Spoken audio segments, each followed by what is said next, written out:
abantu bona omuntu bwesimba nga independent oba bwagenda mu kibiina ekirala bonna baba tebakyali ba member ba National Unity Platform. Constitution yaffe eri very clear.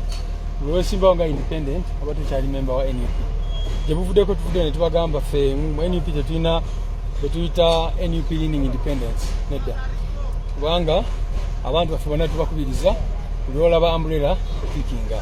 Twagala abantu balonde ekibiina tebakandidate b'ekibiina ku mitendera gyonna.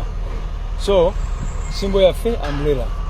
Oli bw'aba tali ku umbrella aba si candidate wa NUP.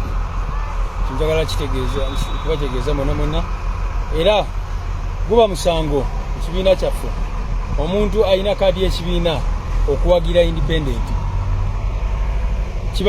kiba kikyamu gwe kubanga wafuna kaadi y'ekibiina kubanga tubadde tubiraba ng'abantu abamu tebafuna kaadi kati bano abafuna kaadi ate n'osanga babawagira batambula nabo.